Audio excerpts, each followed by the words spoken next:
I noticed her before anything else did. Not in a dramatic way, no music cue, no sudden stillness in the room. Just a quiet awareness, like when the air shifts before rain. She stood a little apart from everyone else, relaxed in a way that came from knowing exactly who she was. Her posture wasn't trying to impress anyone. It didn't need to. When she finally looked at me, it wasn't accidental. Her eyes met mine with a calm that unsettled me. Not curiosity, not surprise.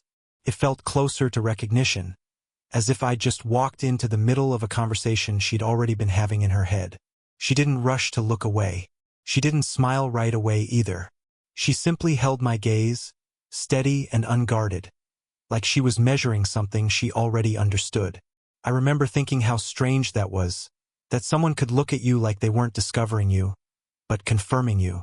There was a softness to her face, lines shaped by years of living, not hiding.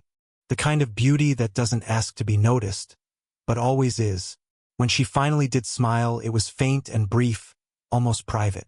Not an invitation, not a warning, just acknowledgement. My chest tightened for reasons I couldn't name.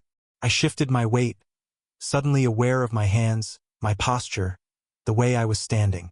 I wasn't nervous around women, not usually, but this felt different. It wasn't attraction yet. It was exposure, like she could see the thoughts I hadn't finished thinking, the emotions I didn't know how to organize. She looked away first, but the moment didn't end when her eyes did. It stayed with me, settled somewhere behind my ribs. I kept replaying it, trying to figure out what I'd missed, why that look felt heavier than a conversation ever could. When we were finally introduced, her voice matched the look, warm, measured, unhurried. She said my name once, clearly, like she wanted to remember it. Her hand met mine briefly, fingers cool, grip gentle but sure. She didn't hold on long. She didn't need to. "Nice to meet you," she said. It should have felt ordinary. Didn't. As we spoke, I noticed how present she was. Not distracted. Not scanning the room. When I talked, she listened not just to respond but to understand. And every now and then, her eyes would linger on me again, carrying that same quiet certainty. That's when the thought hit me, uninvited and unsettling. She wasn't wondering if something would happen. She was wondering when, and whether I was ready for it. I laughed at myself internally, brushed it off as imagination. After all, what could she possibly know about me that I didn't?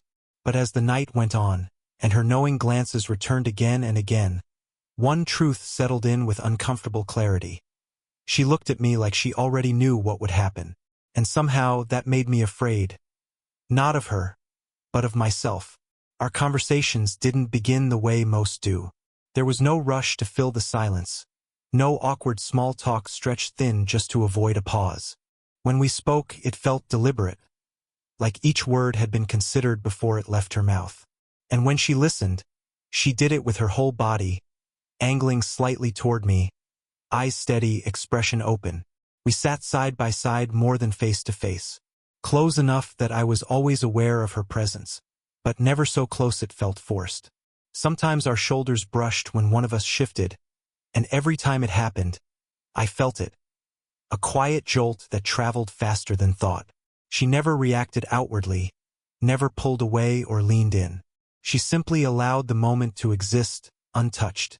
She asked questions that surprised me. Not the usual ones, what I did, where I was from, but questions that reached a little deeper. What I enjoyed when I had time to myself. What made me feel calm. What I worried about when things got quiet. When I answered, she didn't interrupt. She nodded slowly, occasionally smiling, as if certain parts of me confirmed something she already suspected. When she spoke about herself, she chose her words with care. She didn't tell long stories or dramatize her past. She offered pieces, memories shaped by experience, softened by time.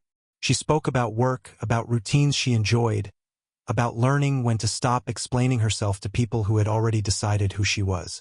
There was confidence there, but beneath it something gentler, something watchful.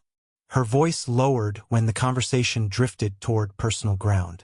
Not secretive, intimate. The kind of tone that makes you lean in without realizing you've moved.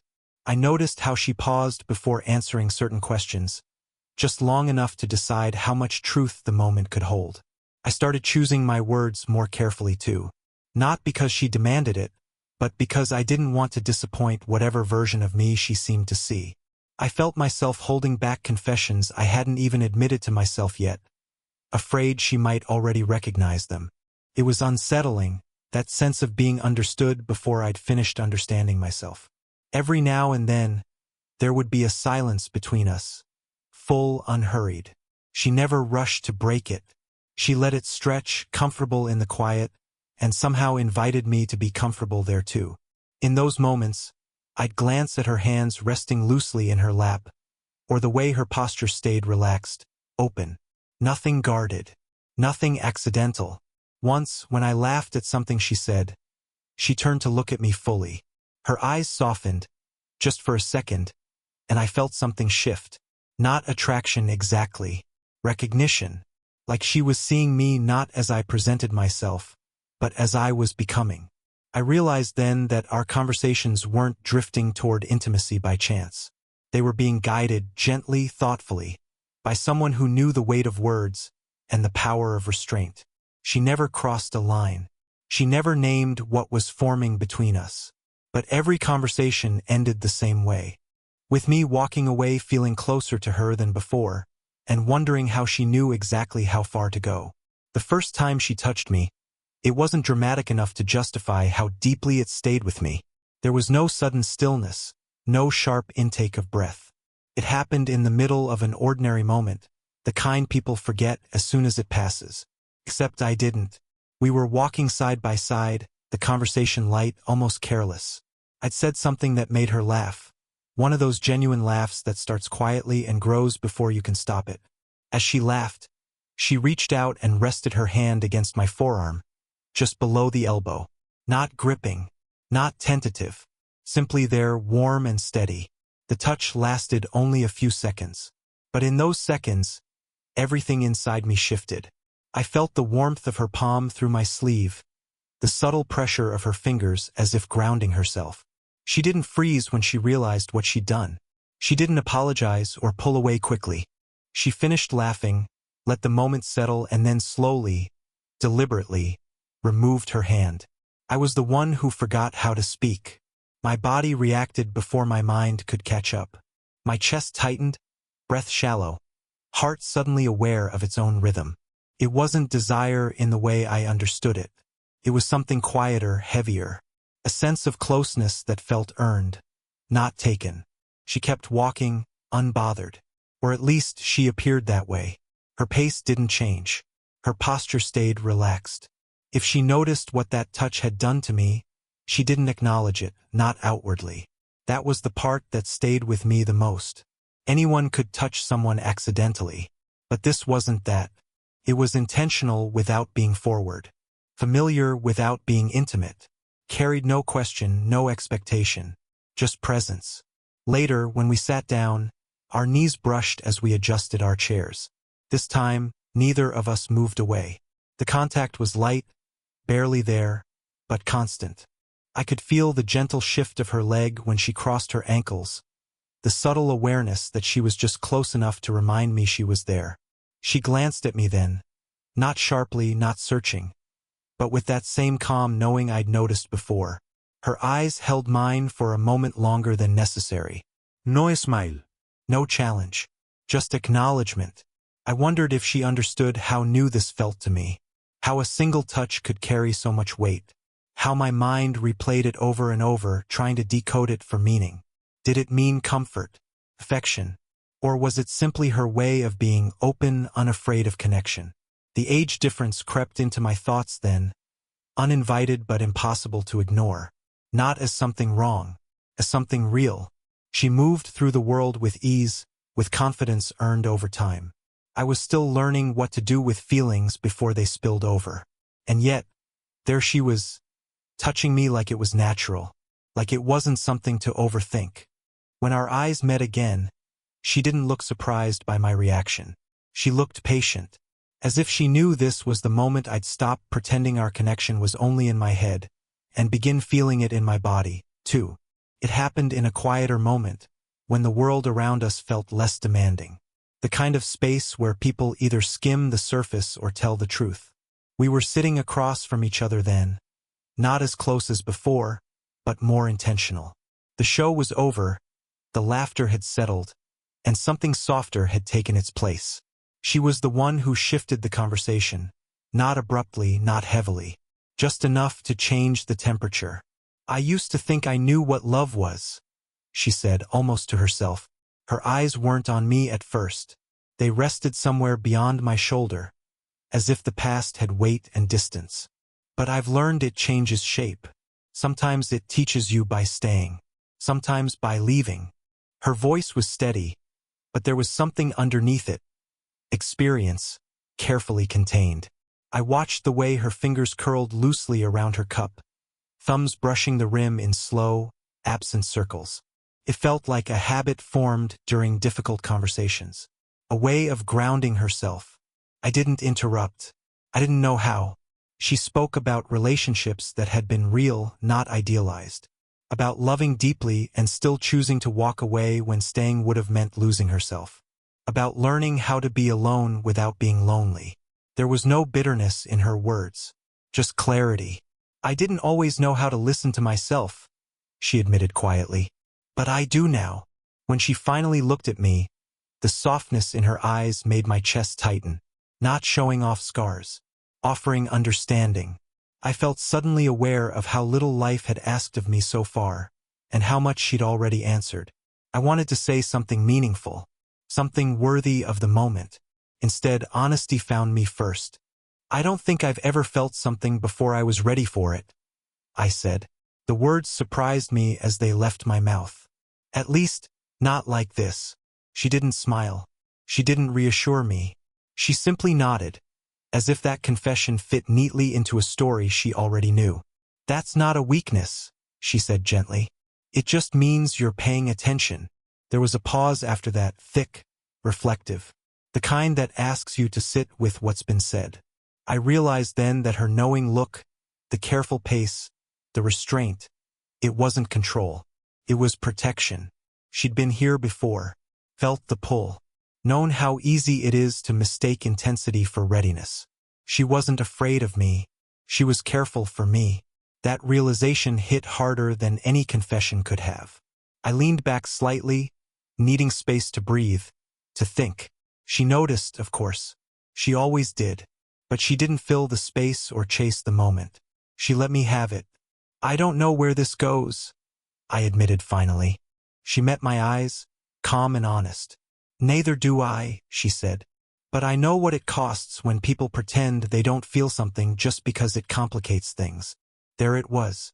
Not a declaration, not a promise, just truth laid gently between us. In that moment, I understood something important. She didn't know the future because she was guessing. She knew it because she recognized the beginning, and she knew exactly how beginnings like this can change you, whether you're ready or not. That evening felt different from the moment it began.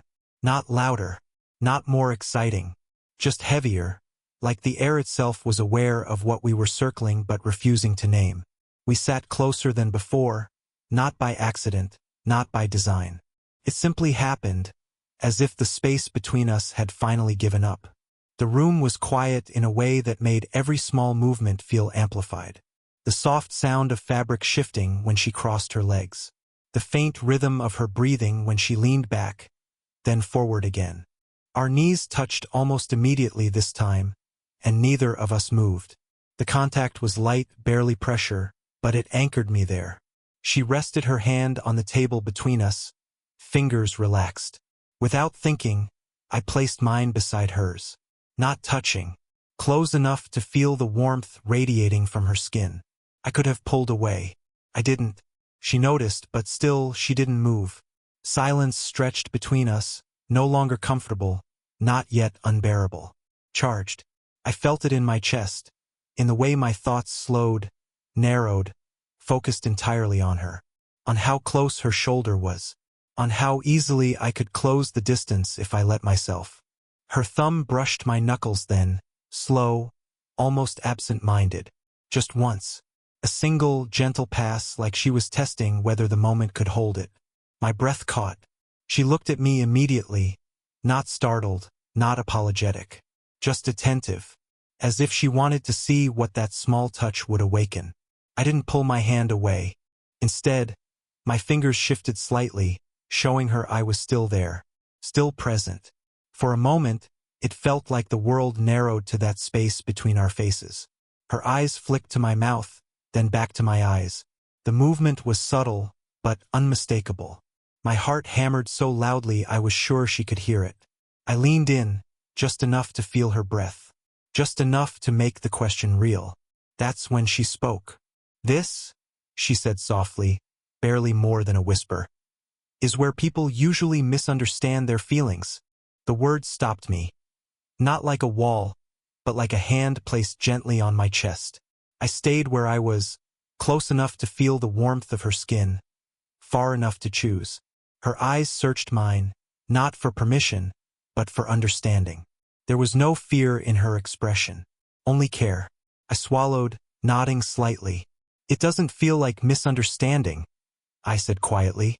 She smiled then, sad, tender, honest. "No," she agreed. "It feels like possibility, and that's why it's dangerous." Her hand lingered against mine for one more second before she withdrew it slowly, deliberately. The space between us returned, but it wasn't empty. It was full of what we hadn't done, and what we now both knew we could.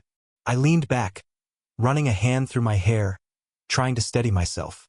She watched me, her expression warm but resolute, not closing the door, just making sure we didn't run through it blindly. In that moment, nothing happened, and somehow that restraint carried more weight than if everything had. We didn't talk right away after that night, not because we were avoiding each other, but because something important had already been said in silence, and neither show of words wanted to cheapen it. When we finally sat down together again, it felt different, quieter, more deliberate, like we were no longer circling the truth, but standing directly in front of it. This time we faced each other. There was space between us now, intentional, respectful. Enough room to think clearly. Enough distance to make sure whatever we chose wasn't driven by impulse. She folded her hands in her lap, posture relaxed but grounded, like someone who had already accepted that this conversation mattered. "I don't want to pretend nothing's happening," she said gently, "and I don't want to rush you into something you're not ready to carry." I exhaled slowly, realizing how tightly I'd been holding myself together. "I'm not confused," I replied. "I'm just aware of everything." She nodded, eyes softening. "That's what worries me," she said, "and what I respect." I told her how unfamiliar this felt. Not the attraction, but the weight of it. How I wasn't used to feelings that came with consequences beyond my own. How being seen by her made me want to be better, steadier, more certain than I was. Saying it out loud made my voice shake, just slightly. She noticed. She always did. "I know how powerful beginnings like this can feel," she said. "I also know how painful they can be if people don't stop to ask what they're building toward." Her honesty didn't push me away. It anchored me. I realized then that she wasn't trying to decide for us. She was trying to decide with me. That mattered more than any romantic gesture ever could. I leaned forward, resting my elbows on my knees, hands loosely clasped. "I don't want this to be a mistake," I said. "But I don't want to walk away pretending it doesn't mean anything either." A small smile touched her lips. Not relief, not triumph. Understanding. "That's the choice," she said quietly. "Not between yes and no. Between honesty and avoidance." We sat there for a moment, letting that settle. The room felt warmer somehow. Not charged this time, clear. I felt something steady rise beneath the tension. Acceptance. Maturity. The kind that doesn't kill romance, but protects it. She reached out then, not to take my hand, but to rest her fingertips lightly against my wrist. The touch was brief, grounding, intentional. "Whatever we choose," she said, "it has to leave us intact." I met her eyes, holding her gaze without fear this time. "Then let's choose truth," I said. She nodded once, slow and certain. And in that moment, I knew this wasn't about rushing forward or stepping back. It was about standing exactly where we were and deciding not to lie to ourselves about what we felt. The night air was soft, almost warm, as if it had been holding its breath for us. We walked slowly, side by side, the quiet between us comfortable for the first time in days. Not empty, not tense, just full of the understanding we had built together. I realized how much of my thoughts had been spent wondering what she knew, what she felt, and now, finally, it was no longer a question. We had chosen honesty, and the weight of that truth settled gently over us like a shared secret. We stopped at the edge of the small park where we often met, the streetlights casting long, soft shadows. Her eyes found mine first, calm, steady, as if she had waited for this moment all along. But this time, the look had changed. It wasn't the knowing, distant acknowledgement from before. It was a quiet, intimate recognition, a mirrored understanding of everything we had shared, and everything we were still choosing to feel. I felt my chest tighten as she stepped closer, just enough that our shoulders brushed. No dramatic gesture. No sudden impulse. But it was enough to send a wave of warmth through me. I became acutely aware of her presence. The gentle sway as she shifted her weight, the faint scent of her perfume that lingered in the cool night air, the softness in her expression that seemed to reflect a patience born of experience. She reached up, almost casually, and brushed a strand of hair behind my ear. The motion was light, unhurried, but it carried every unspoken word between us. I felt my fingers curl slightly at my sides, as if resisting the urge to reach out, to touch her in return. But I didn't. I let her have the moment entirely, allowing the subtlety of her gesture to communicate what words never could. "I'm glad we didn't rush," I finally whispered, voice low and steady. Her smile was small, almost imperceptible, but it reached her eyes. "Neither of us would have been ready," she said. "Not then, not before. But now, maybe we can start from here." I nodded slowly, letting the warmth of the shared silence settle over us. The street around us felt distant, almost unreal. Everything that had come before, the tension, the hesitation, the careful restraint, had led to this. And for the first time, I didn't feel fear of the unknown. I felt gratitude. She leaned in slightly, just enough to brush her cheek against my shoulder. It was a gentle, fleeting touch, but it carried the weight of trust, of mutual understanding, of all the moments we had navigated carefully. I wanted to savor it, hold it in my memory, let it linger in the quiet corners of my mind. And in that quiet, our hearts spoke without words.